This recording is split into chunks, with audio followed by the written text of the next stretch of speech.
Hey there. So, more than once I've been asked about my views on agnostics and agnosticism. And perusing through my list of things to watch, I come across a user, Completely Lovely, who is everything advertised. And she's talking about agnostics.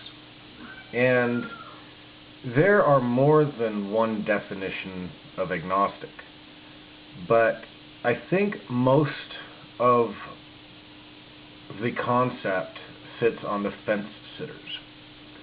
Those who are just, they're wishy-washy.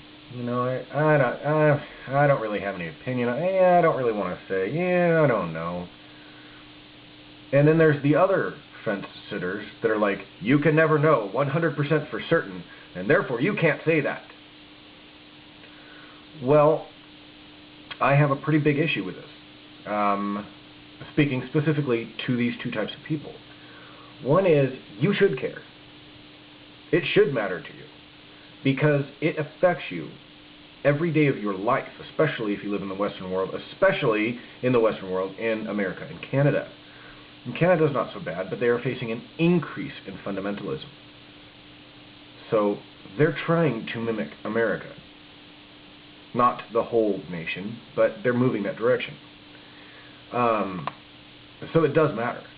You shouldn't be, I don't know, it's not like, is this one dental surgery preferable to that one if you have some certain disease and you don't, so you say, I don't know. You know, that's one thing. That's, you don't know, you don't care. It's something that's going to affect your life. It's going to affect your kids at school, your family members. Somebody is going to be severely affected by this, so you should have an opinion. And as for the others who declare that no one can know for certain, you know, that it reminds me of a professor I have who is a Christian. He teaches geology, and one of the things on his website specifically states that he can't believe that everything just came into existence without a cause. So he believes in God. Well, this is the problem. Agnostics say pretty much the same silly thing. They haven't thought about it that far, they haven't gone into detail on it that far, or whatnot. Well, let me explain something to you.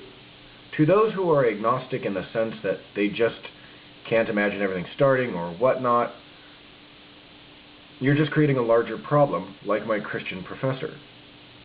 He is creating something larger than the problem he had to begin with, to solve the problem he had to begin with.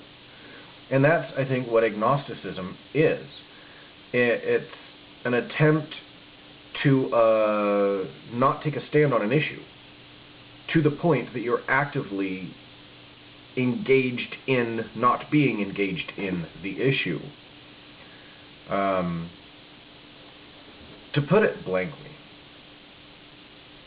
if I told you that our atmosphere was actually cottage cheese, but it was cottage cheese that only appeared to be air,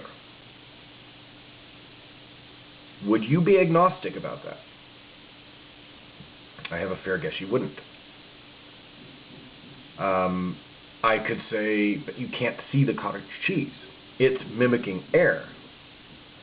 And you will say, no, that's just ridiculous. It's just air. And I would say, no, it's really cottage cheese, and how dare you not believe me? Are you then going to be polite and political and say, okay, I'll be agnostic about your cottage cheese? No, you probably won't. And yet, that is the standard agnostic view on gods and religions. And it doesn't need to be. There is enough evidence that the positive assertions in nearly every religion are false. You don't have to give lip service to them. You don't have to kind of support them. Agnosticism is not wanting to offend for a great number of people, specifically the people that I'm addressing. And I don't see why anybody would feel good about themselves for choosing that. It just doesn't make sense to me. And I know I'm going to offend a few people with this, but, you know, I want you to actually think about what you are not taking a stand on. Actively think about, what do you believe? What do you know to be true versus what do you have for faith? Because if it's something as silly as I can't imagine that everything came into existence without a God, therefore I'm going to be agnostic, you've got a problem. Just like the Christians who say that. It doesn't make sense for anyone to say that. And I think that is the majority of the argument.